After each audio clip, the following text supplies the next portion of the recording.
Hi, and welcome to Primo University, and welcome to my deck. We're at my home today. We're actually going to be cooking on my grill, and today's class is going to be about two-zone cooking. Now, if you're not familiar with the two-zone cooking method, it's the ability to cook with two distinct cooking zones. You can grill direct and indirect at the same time. Primo's patented oval design allows you to do that far more than any round ceramic grill.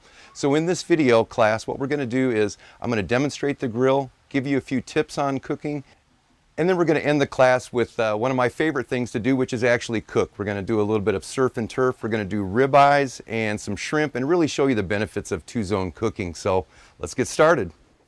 The first thing I really want to show you is Primo's patented oval shape. Now we call it an oval design, but it's really two round grills that intersect each other, and that's what gives you those two distinct zones.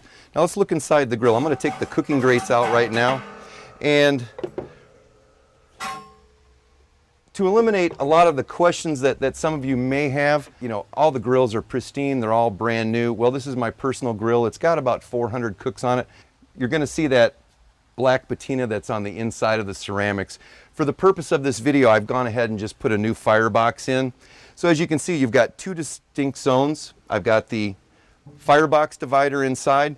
Now, the first most popular method that most people use is they load this side with charcoal, they heat it up, and they have the indirect side. It doesn't require any other accessories at all.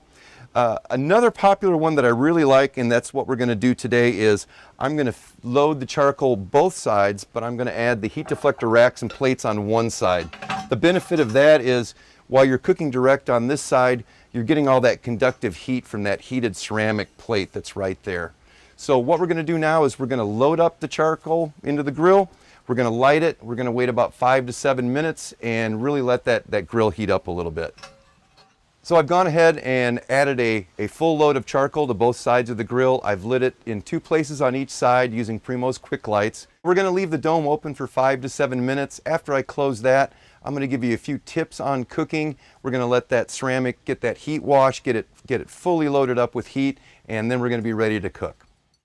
All right, it's been enough time for the charcoal to heat up. I'm ready to put the heat deflector plate in. And one little tip that I want to show you is the heat deflector plate and how you can keep that clean. I get a lot of questions on the website about this.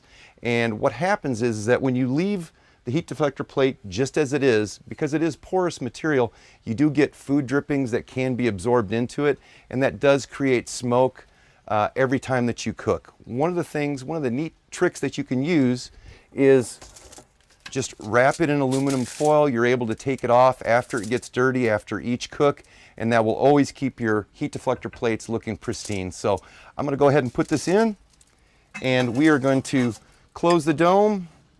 I'm going to open up the draft door all the way. I want that heat to really start to rise.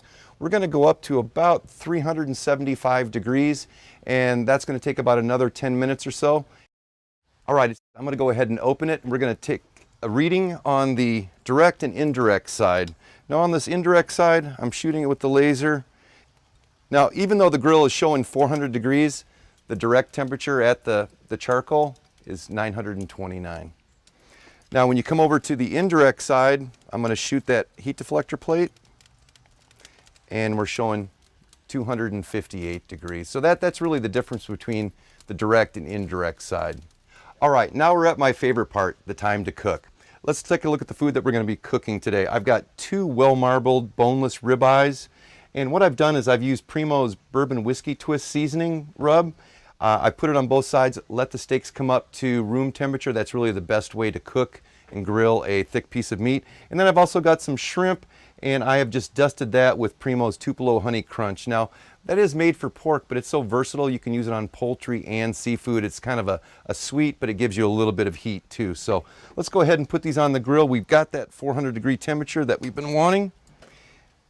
And the great thing about two-zone cooking is that you can add both of these at the same time.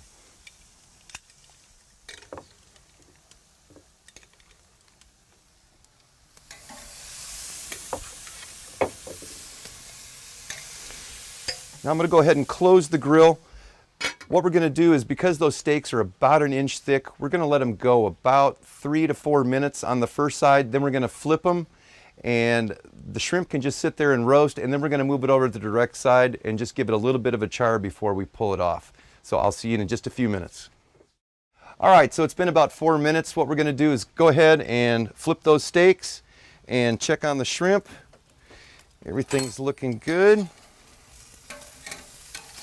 Now, you know, a lot of people like to do their steaks at 500-600 degrees. You really don't want to go that far because you're losing so much of the moisture and you're not getting that caramelization on top of the steak. So these are coming along nicely. I'm going to go ahead and flip these shrimp over as well. And we'll be back in about 3 to 4 minutes. I'm going to check the internal temperature of the steak, so I'll see you then. All right, so the steaks and the shrimp have been on for about 4 more minutes. So we need to check the internal temperature and make sure. I like mine medium rare. So I want it to be about 125 to 130 right now.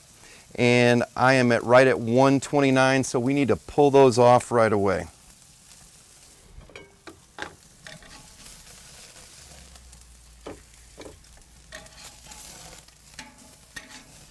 Oh, that looks great.